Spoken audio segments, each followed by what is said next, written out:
नमस्ते, मैं अनुपमा देसाई जवड़गी और आपका मेरे YouTube चैनल में स्वागत है। इस वीडियो में मैं आपके साथ 5 ऐसी चीजें शेयर करने वाली हूँ। आप इसको लाइफ स्किल कह सकते हैं या ऐसी क्षमता कह सकते हैं जिससे हमारी जिंदगी आसान हो सकती है, हम अच्छा सक्सेस मिल सकता है हमें और हमें मदद हो सकती है हमारी जिंदगी के अलग अलग पहलू जीते हुए।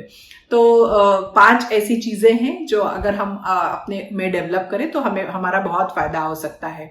और ये ऐसी चीजें हैं जो मतलब स्टूडेंट्स कर सकते हैं या कोई आप प्रोफेशनल है, ऑफिस में काम कर रहे हैं, खुद का बिजनेस है तो भी काम आ सकती है। आप घर पे रहती है, गृहिणी है तो भी आपकी मदद होगी, या फिर आप सीनियर सिटीजन है तो भी आपका फायदा हो सकता है। तो देखते हैं कि ऐसी कौन सी 5 चीजें हैं जो लाइफ स्किल है जो हमें अपनी जिंदगी में ऐड करनी चाहिए। सबसे पहली चीज है कि हमें सुनना आना चाहिए, मतलब एबिलिटी टू लिसन। अक्सर आजकल क्या हो रहा है कि हम जब बात करते हैं ना तो हम पूरे ध्यान देके दूसरे व्यक्ति जो हमसे बात कर रहा है उसका सुनते ही नहीं है। हमारा दिमाग हमेशा ये चलता रहता है कि इसका जवाब हम क्या देने वाले हैं। तो हम ये वो क्या बात हो रही है उसको पूरी तरह से समझने की हम कोशिश नहीं करते हैं, या फिर उस व्यक्ति को भी जब हम ठीक से सुनते नहीं है तो उसको भी नहीं लगता है कि हमारी बात हो रही है। तो ऐसे रहता है कि 2 व्यक्ति खुद ही अलग अलग बात कर रहे हैं, ऐसे हो जाता है। तो इसलिए जब हम ऐसे कॉन्शियसली ये सोचते हैं कि मुझे सुनना है पहले, तो अगर वो बीच में रुके भी तो आपको वो उस पे जो बात की है उस पे कुछ आपको प्रश्न वगैरह हो तो आपको पूछना आना चाहिए। और ये तभी होगा जब हम पूरी तरह से ध्यान देके सुनेंगे, ना कि ये सोचेंगे कि नहीं ये कैसे गलत बोल रहा है, मैं कैसे आगे मेरी सही बात उसे समझाने वाली हूँ या उनको बताने वाली हूँ। तो ये एक बहुत इंपॉर्टेंट एबिलिटी है, किसी से संवाद करना है, किसी से अच्छी तरह से बात करनी है, कोई रिश्ता हमें अच्छा करना है तो ये सुनना हमें आना चाहिए पहले पूरे मन से। तो ये हो गए पहली। अभी दूसरी चीज क्या है? दूसरी चीज ये है कि जिंदगी में कुछ भी हमारे सामने आए हमें सबसे पहले शांत रहना आना चाहिए, मतलब एबिलिटी टू बी काम। क्योंकि क्या हो जाता है कि हम अक्सर कुछ अलग चीजें, क्योंकि जिंदगी में तो चलता रहता है चढ़ाव ऊपर नीचे, जिंदगी में सिचुएशंस आती रहती है। तो कभी कभी हम काफी हाइपर हो जाते हैं कि अभी बहुत टेंशन में आ जाते हैं। तो ऐसे जब होता है या बहुत ऐसे फ्रस्ट्रेट हो जाते हैं या फिर डर जाते हैं, ऐसे कोई भी चीज हो जाती है तो हम ठीक से निर्णय नहीं ले पाते कि क्या करना है।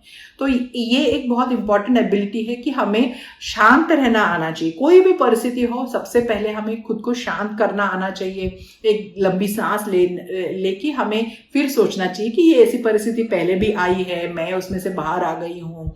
या फिर ऐसे कोई एफर्मेशन आना चाहिए कि मैं अच्छी तरह से कोई भी परिस्थिति में से निकल सकती हूँ। या फिर जैसे अभी एवरीथिंग इज फिगर आउटेबल, वो एक बुक का ये किया हुआ है, ये भी बहुत अच्छा एफर्मेशन है कि ठीक है कुछ तो मैं उसमें से राह निकाल सकती हूँ। तो ऐसा सोचना सबसे पहले, खुद को शांत करके ये पहले सबसे करना आना चाहिए। तो ये एक बहुत इंपॉर्टेंट एबिलिटी है कि हमें शांत रहना चाहिए कोई भी परिस्थिति हो।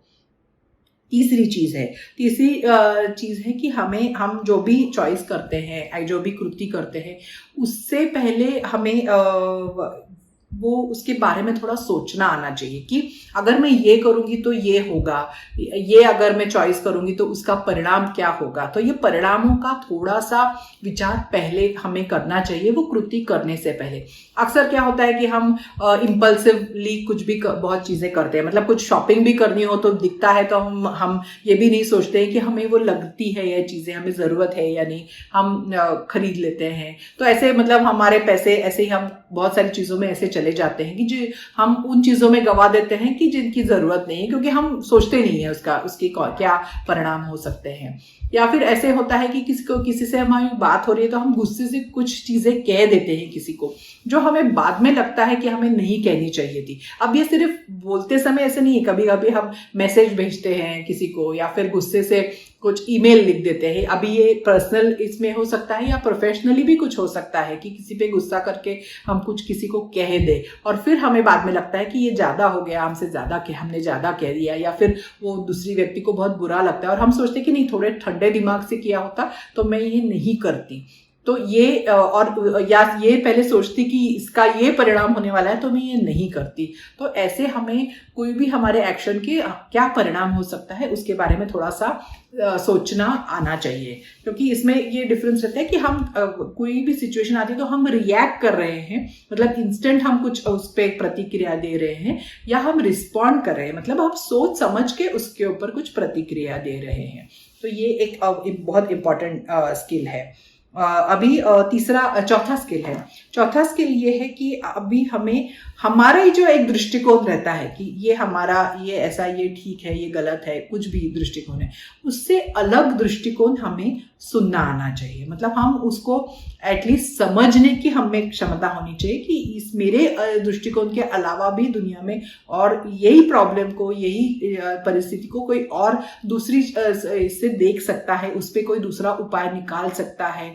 तो ये जब तक हम ये ऐसे सोचेंगे नहीं तब तक हमें मतलब और ऑप्शंस का पता नहीं चलेगा, तो हमारे थिंकिंग एक्सपांड नहीं होगी, हमें नए आइडियाज नहीं मिल सकते हैं। तो कितना भी अगर हमें लगे कि हमारे ही राह सही है, लेकिन हमें इतना दूसरों का एक तो आदर भी होना चाहिए, उनके प्रति प्रेम भाव भी होना चाहिए कि हम उनका एटलीस्ट सुने और उसके ऊपर थोड़ा विचार करें कि इसमें से कुछ अच्छा है क्या जो मैं अपने जिंदगी में ले सकती हूँ, या फिर इस प्रॉब्लम को इस तरह से भी सोचा जा सकता है। आजकल हम देखते हैं टीवी वगैरह पे भी वो डिबेट रहते हैं तो कोई कुछ सुनता ही नहीं है, मतलब सब अपनी अपनी सिर्फ बात करते हैं। तो इसमें कुछ सुवर्ण मध्य हम निकाल सकते हैं क्या, कि हर सिचुएशन का, कि आप कुछ दो हमें कुछ दो, मतलब कुछ अग्रीमेंट म्यूचुअल हम कर सकते हैं क्या। ये बहुत इंपॉर्टेंट है और ये बहुत फायदा करती है। अगर मतलब फैमिली में भी हो, बिजनेस में हो, किसी में भी, तो दूसरों का पहले सुन के उसके ऊपर ये किसी का पर्सपेक्टिव, अलग दृष्टिकोण हो सकता है, ये एक्नॉलेज करना भी बहुत बड़ी बात है और ये एक बहुत अच्छा स्किल है। और अभी पांचवा स्किल है, और ये स्किल मैं सबसे पहले मेरी सारी सहेलियों को बताऊंगी कि ये स्किल है कि किसी से मदद मांग सकने का स्किल। मतलब अगर आप के ऊपर बहुत काम हो गया है, मतलब आप बहुत काम अपने ऊपर ले लिया है, आपको समय कम लग रहा है या फिर एनर्जी नहीं है, तो आपको किसी से मदद मांगने में कोई हिचकिचाहट नहीं होनी चाहिए। अक्सर क्या होता है, हम अपनी कैपेसिटी से ज़्यादा काम का प्लान कर लेते हैं और फिर हमें शायद उतनी ताकत और ये नहीं रहती है कि हम वो अच्छी से पूरा कर सके। तो ऐसे सिचुएशन में किसी से मदद मांगने में कोई बुराई नहीं है, कोई इसमें मतलब शर्माने की ज़रूरत नहीं है या कोई शर्मिंदगी महसूस करने की भी ज़रूरत नहीं है। सबको कभी ना कभी ज़िंदगी में मदद लगती है, तो आप किसी की मदद कर सकते हैं, और जब आपको लगे तो आपको वो मदद करना भी आना चाहिए, मदद लेना भी आना चाहिए। मतलब मदद करने के लिए हम तत्पर रहते हैं, लेकिन मदद लेने में हम बहुत सोचते हैं। तो अगर आपको ऐसा लग रहा है कि बहुत आपको किसी की मदद की ज़रूरत है, तो बिल्कुल हिचकिचाने की ज़रूरत नहीं है। ये एक बहुत इंपॉर्टेंट स्किल है कि जो आपको आना चाहिए और जिससे बहुत फ़ायदा होता है। तो देखिए, ये 5 ऐसे स्किल, लाइफ स्किल मैंने आपके साथ शेयर किए हैं, और आपको अगर पसंद आए, लाइक किए, देखिए आपके पास कौन से हैं और कौन से पे थोड़ा काम करने की ज़रूरत है। तो लाइक कीजिए, शेयर कीजिए औरों के साथ, सब्सक्राइब कीजिए चैनल को, और ऐसे ही मैं अगले वीडियो में एक नए विषय के साथ आपसे मिलूंगी। नमस्ते।